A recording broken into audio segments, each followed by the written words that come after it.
You're royal. She has the trifecta. She's an actress, divorcee, person of colour, oh, and she's American. Traditionally, she'd have 3 strikes against her. She's not British, she's a divorcee, which is a big no-no, and she's a celebrity. But she's a person of colour and the very first to join the royal household, and I think this is the perfect person for this particular time. Harry was born under a spotlight that honestly never stopped lighting his way, and it was very difficult for him to escape the glare of the public. It's pretty ironic because Harry's mother, Princess Diana, also did a lot of work for the poor as well. You can't really imagine being a 12-year-old as Harry was at that point and the effect that must have had on him, especially because it was all played out in public, and I think that until this day really is why we love Harry so much. I think William and Harry are quite different. I think obviously William is a little more serious, takes the role perhaps a little more to heart because he is in line for the throne, whereas Harry is 5th in line to the throne, so it does give him a little more room to play with. And he has been known to be a bit of a playboy. I think he realised after that point that something had to change. You know, is he going to go down that party boy route, or is he going to really get his act together and become an important and an integrated member of the royal family? I think he's looking now to settle down, and I think it probably won't be too long until we see another little prince or princess arrive into the royal family.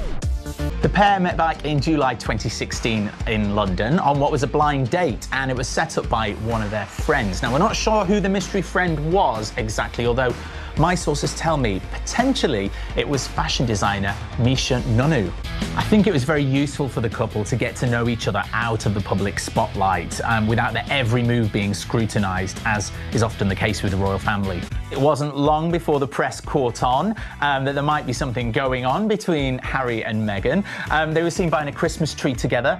They went to see a West End play in London, and you might not know, but Meghan actually attended the reception of Pippa Middleton's wedding as well.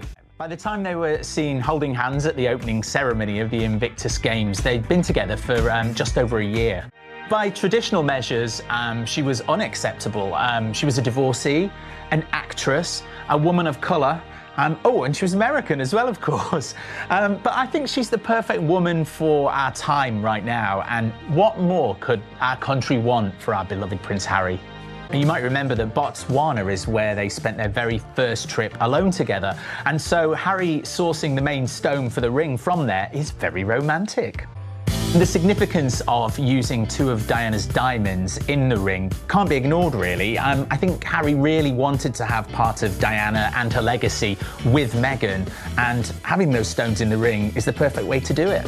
A divorcee is now allowed to marry into the royal family, which, as you know from history, that's caused a constitutional crisis in the past. So this is a big deal for us, and it was only in 2002 that the Church of England actually allowed people to remarry in church when their former partners were still alive. So, you know, it's very nice that things have changed that quickly. The fact that Meghan is the first fiancée to be invited to Sandringham at Christmas to spend it with the Queen and the whole family really speaks volumes about how quickly they're accepting her into the fold and how quickly she's adapting to a life as a royal. I think time will tell. We'll be able to see how things play out between Meghan, her family, and the royal family.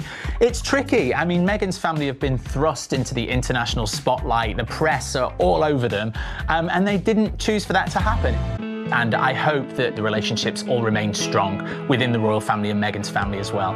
Meghan's got some big changes coming up. She's already closed down all of her social media accounts. She won't be able to vote anymore. This is something she's been quite passionate about in the past. You know, the days of being an actress and being on a hit TV show over here in the US, unfortunately for Meghan, are over.